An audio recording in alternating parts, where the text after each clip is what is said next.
সালামুন আলাইকুম। জি, আমরা কোরআন থেকে যেভাবে জানি যে সলাৎগুলো নির্ধারিত ওয়াক্তে নির্ধারিত, সুনির্ধারণে নির্ধারিত। তো সলাতের ওয়াক্ত ছাড়া যদি আমরা কোনো বিপদে পড়ি বা আল্লাহর কাছে কি বলে কৃতজ্ঞতা স্বরূপ যদি আমরা 2 রাকাত সলা আদায় করে আল্লাহর কাছে সাহায্য প্রার্থনা করি, তাহলে সেই সম্পর্কে কোরআন কি বলে যে বিপদের সময় বা যে কোনো মানে ওয়াক্ত ছাড়া, যেমন ফজরের পরে দুপুরের আগে সলাতের ওয়াক্ত নির্ধারিত নেই, এই সময় যদি কেউ কোনো বিপদে পড়ে সলা করতে চায় আল্লাহর কাছে, তো এই বিষয়ে যদি একটু ক্লিয়ার করে বলেন। সালামুন আলাইকুম। সালামুন আলাইকুম তিবতুম মুবারাকাতুন তাইয়্যিবা রব্বি আউযু বিকা মিন হামাযাতিশ শায়াতিন ওয়া আউযু বিকা রব্বি আন ইয়াহদুরুন বিসমিল্লাহির রহমানির রহিম আলহামদুলিল্লাহি ওয়া সালামুন আলা ইবাদিহিল্লাযিনা ইসতাফা।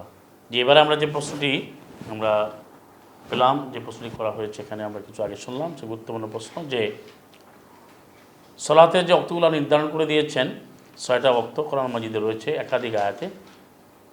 এখন যে কোনো সময় বিপদগ্রস্ত হলে বা কৃতজ্ঞতা স্বরূপ সলা করতে পারবে না, এর আয়াত আমরা যদি দেখি কোরআন মাজিদে সরাসরি এর সমাধান রয়েছে যে ইয়া আইয়ুহাল্লাযীনা আমানু ইসতাঈনু বিস-সাবরি ওয়াস-সালাহ, হে যারা ঈমান এনেছে তোমরা সাহায্য প্রার্থনা করো সলাতে ধৈর্য ধরে।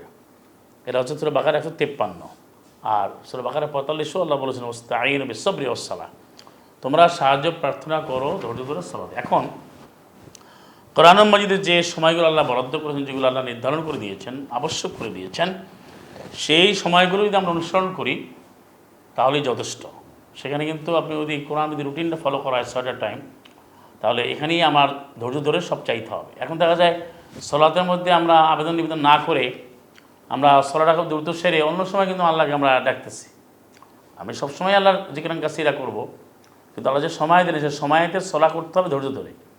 আর মুসিবত আসলে কী হবে সেটা আল্লাহ বলেছেন সূরা বাকারা 156-তে 2:156, আল্লাযীনা ইযা আসাবাতহুম মুসিবাতুন ক্বালু, যখন তাদের কোনো মুসিবত আপতিত হয় তখন তারা বলে, এরা কারা? মুমিনরা, মুসলিমরা, ইন্না লিল্লাহি ওয়া ইন্না ইলাইহি রাজিউন, নিশ্চয়ই আমরা আল্লাহর জন্য, আমরা আল্লাহ দিয়ে ফিরে যাচ্ছি।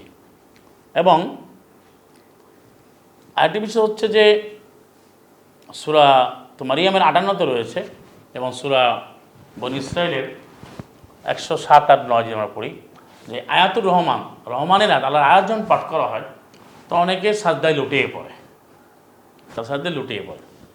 কিন্তু মনে রাখতে হবে যে সলাতের যে অক্তগুলো আছে সে অক্তগুলো দিয়ে সলা করতে হবে, এটা নির্ধারিত। ইন্না সলাতা কানাত আলাল মুমিনিনা কিতাবাম মাওকুতা, নিশ্চয়ই সলাত সমষ্টি মুমিনদের উপরে সুনির্দিষ্ট সময়ে, এখানে কিতাব মাকুতা, কিতাব মানে লিখিত, মাকুত মানে ওয়াক্ত, সময়ের মধ্যে নির্ধারিত।